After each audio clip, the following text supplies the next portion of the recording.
Hi guys, so today we're going to continue on talking about adding some fractions.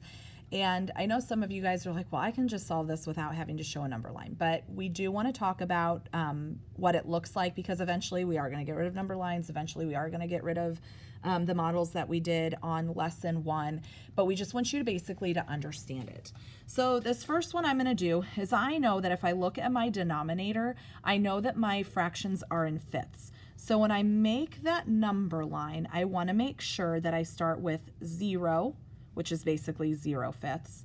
Then I'm going to have 1 fifth, 2 fifths, 3 fifths, 4 fifths. Got ahead of myself with that one.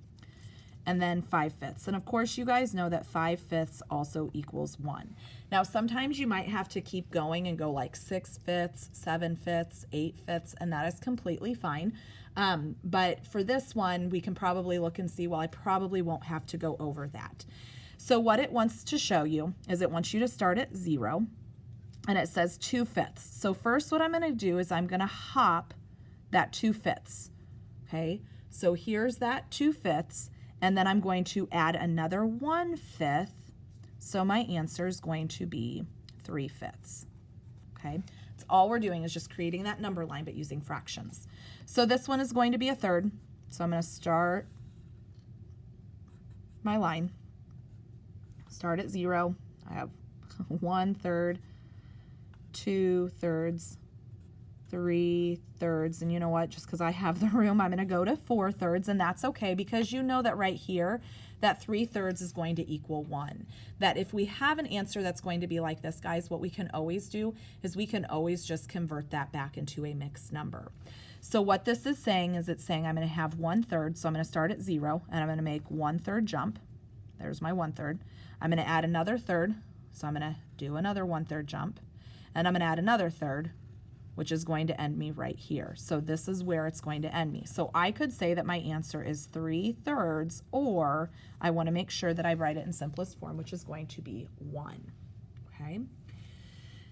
This one is tenths. So that means I'm going to start my number line, and I'm going to go start at 0, and I'm just going to count 1 tenth, 2 tenths, 3 tenths, 4 tenths, 5 tenths, 6 tenths, 7 tenths, 8 tenths, 9 tenths. Looks like I might have to make this a little bit longer, and that's okay if you need to.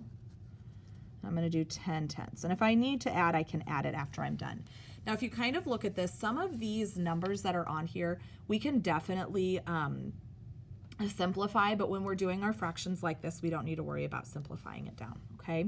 So I'm going to start at 0, and it says to go 3 tenths. So I'm going to go 1, 2, here's 3 tenths. Then it says to go 3 more tenths. So I'm going to go 1, 2, 3 tenths. And then it says that I need to go another 3 tenths. So I'm going to go 1, 2, 3 tenths, and this is where I end. So my answer is actually 9 tenths. Okay.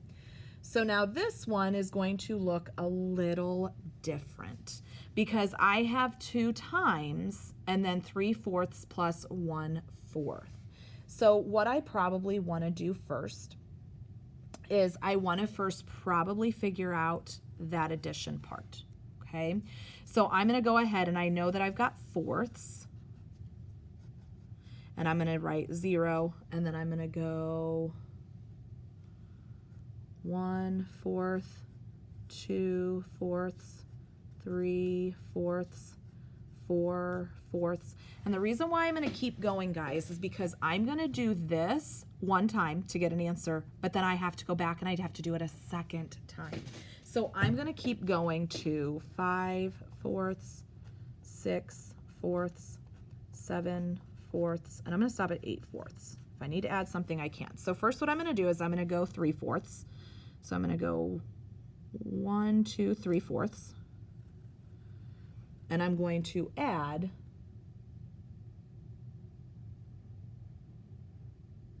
another 3 fourths to it, which is 1, 2, 3 fourths. Okay, So I'm going to go here and I'm going to do 1/4. The reason why, guys, is because I want to do this part first. I'm sorry, I did that backwards. I want to do this part first, and then I want to add that 3/4. If I had that, the parentheses there, guys, that is where I would have done it, where I would have added these two together and then multiplied it by 2. But because I don't, with the orders of operations, I first want to multiply. So I want to do this number 2 times. So I'm going to do that number times 1 time, another time, and now I'm going to add 1/4. And so my answer is actually going to equal 7/4. Or to regroup that, it's going to be 1 3/4. Not to regroup it, but to write it in a mixed number. Okay, so now we're going to go ahead and we're going to move down and do something else with this. And it says express each fraction as the sum of 2 or 3 equal fractional parts. And then we're going to rewrite it as a multiplication equation. And it says to show part A on a number line. Once we've done part A, we don't need to move on with it, okay? So I'm going to show this number on a number line.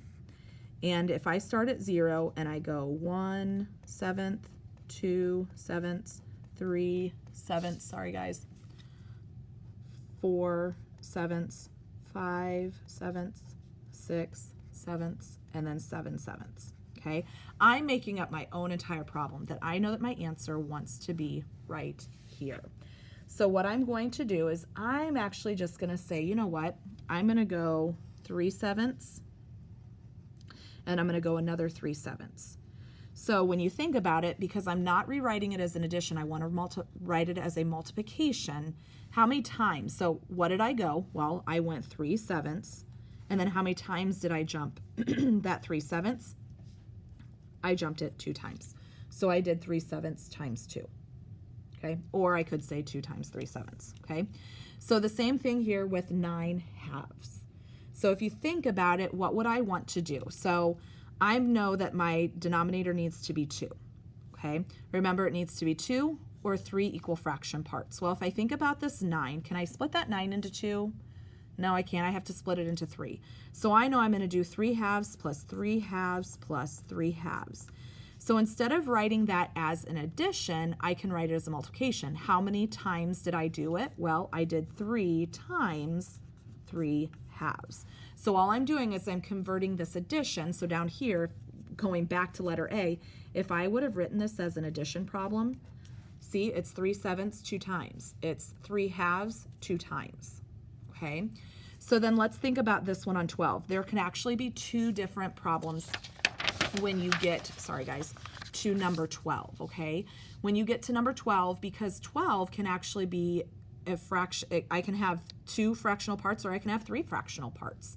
So I'm going to do 2 because, yes, I can have 2. I'm going to do 2. So if I think about it, if I have 12, what 2 numbers do I have to get 12? Well, it's going to be 6. So then this would equal 2 times 6/10.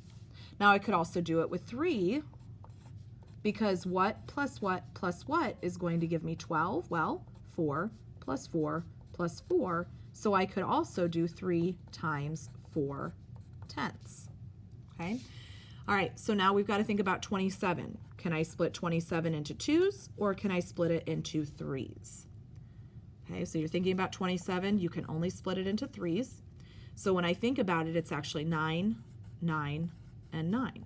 So to rewrite that as a multiplication problem, how many fractions do I have? Well, I have 3, and I've multiplied what by it? 9/5.